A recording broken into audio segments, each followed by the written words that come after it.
Mas mababa pa sa 1% ng kabuuang populasyon ng Pilipinas ang maituturing na tunay na mayaman o mga taong kumikita ng mahigit sa tinatayang nasa 210,000 pesos kada buwan. Malinaw na hindi madali ang makaahon dahil karamihan pa rin ng tao sa bansa ay hirap sa buhay.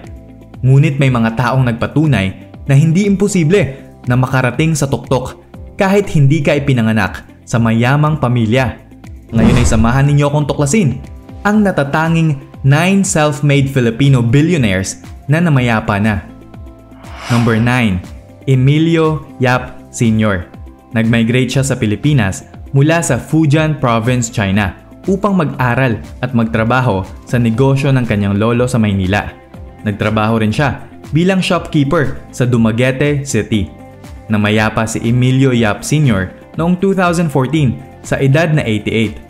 1.48 billion US dollars ang pinakamataas na inabot ng kanyang net worth at ito ay taong 2014. Taong 1961 nang una siyang bumili ng shares ng newspaper na Manila Bulletin hanggang sa siya na ang majority owner nito. Taong 1978, binili ni Yap ang PhilTrust Bank mula sa Roman Catholic Archbishop of Manila. Binili niya rin ang Manila Hotel noong 1997 at ang Centro Escolar University noong 2002. Pagmamay-ari niya ang Euromed Laboratories Philippines Incorporated na manufacturer ng pharmaceutical products at restaurant chain na Cafe France. Number 8. Ricardo Poe Sr. Namayapa si Ricardo Poe Sr. noong 2021 sa edad na 90. 1.45 billion US dollars ang pinakamataas na inabot ng kanyang net worth at ito ay taong 2021. Nag-migrate siya sa Pilipinas mula sa Guangdong Province, China kasama ng kanyang ina taong 1947 noong siya ay 15 years old pa lamang. Sinikap niyang matuto ng Ingles upang makapagtrabaho bilang translator sa Binondo, Manila. Nag-aral siya ng chemistry sa University of Santo Tomas taong 1952 hanggang 1954 ngunit nag-drop out upang magtrabaho bilang journalist sa isang Chinese newspaper. Noong 1978 ay sinimulan niya ang delata na Century Tuna. Sa ngayon ay maraming brands na ang ginagawa ng kanyang kumpanyang Century Pacific Food na binebenta rin sa ibang bansa. Majority owner din siya ng restaurant chains na Shakey's Pizza Philippines at Peri Peri Chicken. May real estate business rin sila sa pamamagitan ng Arthaland Corporation. Number 7. Roberto Ongpin. Namayapa si Roberto Ongpin noong 2023 sa edad na 86. 1.7 billion US dollars ang pinakamataas na inabot ng kanyang net worth at ito ay taong 2020. Nagtapos siya ng kursong accounting sa Ateneo de Manila University noong 1957 at nakapasa upang maging Certified Public Accountant o CPA noong 1958. Nagtapos naman siya ng Masters in Business Administration sa Harvard University sa Amerika noong 1961. Nagtrabaho siya sa pinakamalaking accounting firm sa bansa na SGV sa loob ng 15 years mula 1964 hanggang 1979. Taong 1979, siya ang naging pinakabatang Commerce and Industry Minister sa edad na 42 sa gabinete ni dating Pangulong Marcos Sr. Matapos ang pagbagsak ng Marcos government, una niyang naging negosyo ang Bell Corporation na developer ng Tagaytay Highlands. Siya rin ang founder ng Alphaland Corporation na isang property developer at ang gumawa ng Balisin Island Club. Siya rin ang nagtayo ng internet company na PhilWeb Corporation na may kinalaman sa gambling industry, ngunit binenta niya na ito. Number 6.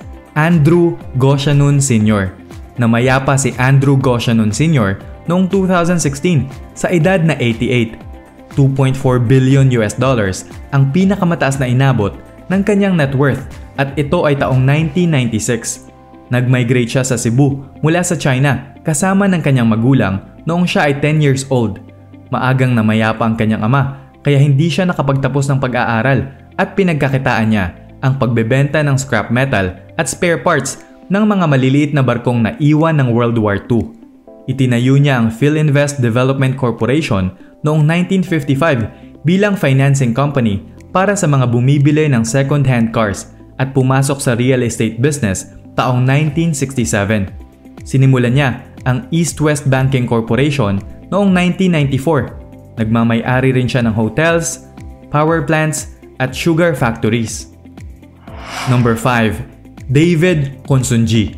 Namayapa si David M. Konsunji noong 2017 sa edad na 95. 4.1 billion US dollars ang pinakamataas na inabot ng kanyang net worth at ito ay taong 2015. Nagtapos siya ng kursong Civil Engineering sa University of the Philippines at pumasa sa board exam taong 1946. Nagtrabaho siya bilang teacher sa Bataan kung saan siya ay pinanganak at lumaki at naging concrete inspector sa isang construction firm. Nagsimula siya sa construction industry bilang isang kontraktor noong early 1950s hanggang sa naging kumpanya noong 1954 at tinawag na DM Konsunji Incorporated o DMCI.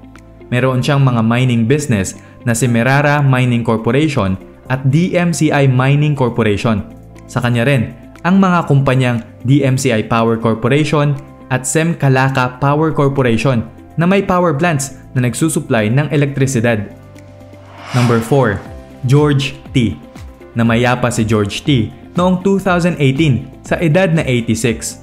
4.4 billion US dollars ang pinakamataas na inabot ng kanyang net worth at ito ay taong 2015. Nag-migrate siya kasama ng kanyang magulang sa Tondo, Manila mula sa Hong Kong noong 1930s at nagtrabaho siya sa paggawaan ng arena ng kanyang tatay. Isa siya sa mga unang nagtayo ng bangko na Metropolitan Bank and Trust Company o Metrobank noong 1962 at naging majority owner nito. Sa kanya rin ang bangko na Philippine Savings Bank o PS Bank at life insurance company na AXA Philippines. Sinimulan niya ang real estate company na Federal Land Incorporated noong 1972. Siya ang may-ari ng Toyota Motor Philippines Corporation na taga-assemble at distributor ng Toyota vehicles sa Pilipinas. Meron din siyang Toyota Financial Services Philippines Corporation na nagpapautang ng mga bumibili ng Toyota vehicles at Sumisho Motor Finance Corporation na nagpapautang sa mga bumibili ng motorsiklo. Ang hotel brands na Marco Polo at Grand Hyatt ay sa kanya rin. Number 3. John Gokongwei Jr. Namayapa si John Gokongwei Jr. noong 2019 sa edad na 93. 5.8 billion US dollars ang pinakamataas na inabot ng kanyang net worth at ito ay taong 2015. Nag-migrate siya kasama ng kanyang magulang sa Cebu mula sa Fujian Province, China. Nagmula siya sa mayamang pamilya ngunit namayapa ang kanyang ama noong siya ay 13 years old pa lamang at naubos ang kanilang yaman. Naranasan niyang magtinda ng mani, sabon, kandila at sinulid sa kalsada. Pagkatapos ng World War II ay naging negosyo niya ang pag-import ng mga produkto mula Amerika patungong Pilipinas. Nagtayo siya ng paggawaan ng cornstarch noong 1957 at ito na ngayon ang Universal Robina Corporation na isa sa pinakamalalaking food and beverage manufacturer sa bansa. Itinayo niya ang real estate company na Robinsons Land Corporation noong 1980, ang low-cost airline na Cebu Pacific noong 1988, ang Robinsons Mall noong 1992 at ang Robinsons Bank noong 1997. Mayroon din siyang Robinsons Retail Holdings Incorporated na nagmamay-ari ng mga supermarket, specialty stores, The Generics Pharmacy, South Star Drug, Uncle John's at iba pa. Number 2. Tan Yu. Namayapa si Tan Yu noong 2002 sa edad na 74. 7.2 billion US dollars ang pinakamataas na inabot ng kanyang net worth at ito ay taong 1998. Naging number 16 siya sa pinakamayayamang tao sa buong mundo at dating number 1 na pinakamayamang tao sa Pilipinas. Bata pa siya noong nag-migrate siya kasama ng kanyang magulang sa Camarines Norte mula sa Fujian Province, China. Mahirap lang sila at maagang namayapa ang kanyang ama kaya tumigil siya sa pag-aaral upang tulungan ng kanyang ina na magtinda ng tinapay at naging mangingisda rin siya. Naging tindero siya sa Divisoria hanggang sa nagsimula siyang magbenta ng mga damit na napalago niya sa buong Pilipinas. Noong 1970s ay lumipat siya sa Taiwan upang bumili ng mga lupain doon at magsimula ng real estate business. Umabot sa 100 companies ang kanyang pagmamay-ari sa Taiwan at Amerika. Pagkatapos ng EDSA People Power Revolution ay bumalik siya sa Pilipinas at bumili ng lupa at naging biggest landowner sa bansa na mayroong 20,000 hectares. Number 1. Henry C. Sr. Namayapa si Henry C. Sr. noong 2019 sa edad na 94. $20 billion ang pinakamataas na inabot ng kanyang net worth at ito ay taong 2018. Siya pa lamang ang tanging Pilipino na umabot sa ganito kalaking kayamanan. Nag-migrate siya sa Pilipinas mula sa Fujian Province, China kasama ng kanyang magulang noong siya ay 12 years old, taong 1924. Naging working student siya upang makapagtapos ng degree in Associate of Arts in Commercial Studies sa Far Eastern University noong 1950. Nang makapag-ipon mula sa pagbebenta ng surplus na military boots ay naitayo niya ang kanyang unang tindahan ng sapatos na tinawag na Shoe Mart sa Carriedo, Quiapo, Manila noong 1958. Ito na ngayon ang SM Super Mall na mayroong 85 malls sa Pilipinas at 8 malls sa mainland China. Sa kanya rin ang SM Development Corporation o SMDC, mga bangkong BDO Unibank, China Bank at China Bank Savings at napakarami pang mga negosyo. Nakamamangha ang layo ng narating ng mga bilyonaryong ito mula sa pagiging ordinaryong tao. Lahat ng nasa listahang ito ay mula sa lahing Chinese. Sa palagay mo, bakit Chinese ang karamihan sa pinakamayayaman sa Pilipinas? Aabangan namin ang sagot mo sa comment section. At dyan na nagtatapos ang ating kwentong kaalaman sa araw na ito. Huwag mong kalilimutang i-like ang ating Facebook page at mag-subscribe ka na rin sa ating YouTube channel. At laging isaisip na ang magandang bukas ay nag-uumpisa sa pagtuklas.